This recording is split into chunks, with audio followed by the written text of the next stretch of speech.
So now that I have the photograph open in Lightroom, I'm going to press Auto to begin. You can see it does some kind of general updates. If I go into any of these editing options, I can see that those sliders have been moved around, but they're still live. Any slider that's moved to the right has brightened the image. Any slider that's moved to the left has darkened the image or revealed information in that area, like in highlights, for instance. Okay, color, similarly, the temperature and tint have been adjusted slightly. Vibrance has been moved up.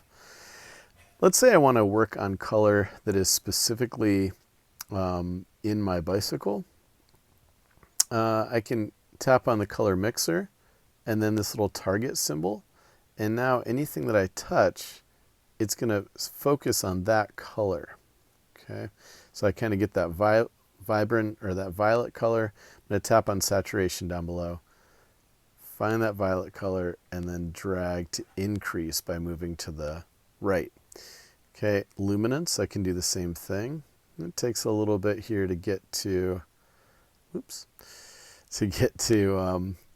the color that I want to be affecting. But it's only going to affect that color wherever it exists in the photograph. So you can see I'm kind of hunting around a little bit until I get the right one. Makes a huge difference. It's making that purple pop quite a bit more. All right, so next, I'm going to go back to our editing pane. And what I want to show you is how to work with our selective editing. Okay, selective, when I click on that, it brings up my plus symbol up here, and I've got a brush I can work with. I've got kind of a feathered circle is in the middle, or I like this gradient tool as well.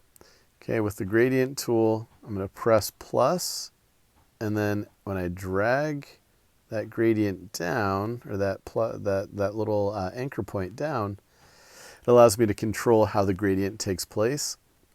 Now, any change that I make is only going to take place within that area. Okay.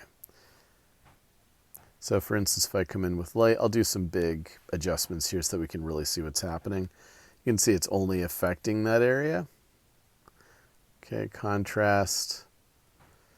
So we can do some work here and start to get some information out of these areas that are otherwise too dark or too light, whichever it may be. Okay, without affecting the whole image. I am going to come back up here to exposure and just drop that down a little bit. I don't really like what it's doing on this tree all that much, but I think it'd actually be better if it happened more on the tree. So I'm going to bring my anchor point down. Okay, stretch this out a little bit so it's a little bit more of a smooth transition, and tap the little check mark.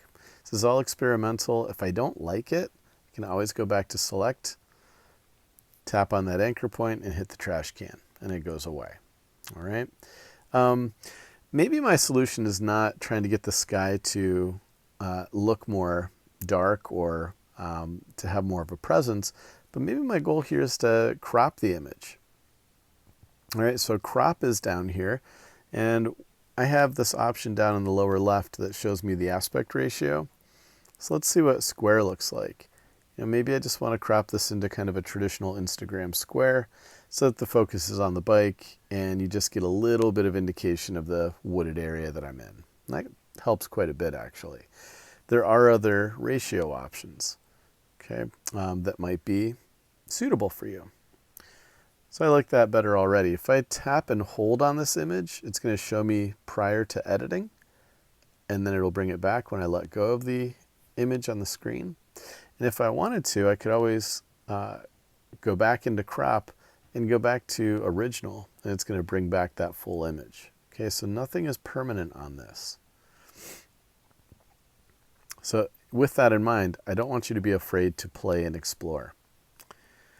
There are many other options to explore on here, things that deal with detail, for instance, sharpening, okay, which is probably a useful tool for me in this image, effects, which is going to allow me to increase the clarity, okay, and also dehaze, which if I move to the left, kind of brightens the image. If I move to the right, it darkens the image, getting rid of some of that cloudiness. Okay, and you can see my image is, quite a bit more dramatic and has a little more pop to it, a little more light than it did originally.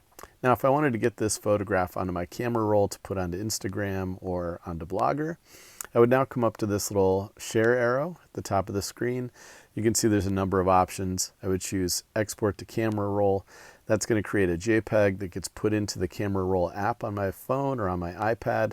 And from there, it can be shared to social media, or it can be shared to Blogger, texted to a friend, whatever it may be. When you go to share, you can also export to or share to, and you can prepare that to share directly into your social media. Okay, you can text it to a friend. You can choose your various social media outlets that you're going to put it into, and that's an option as well.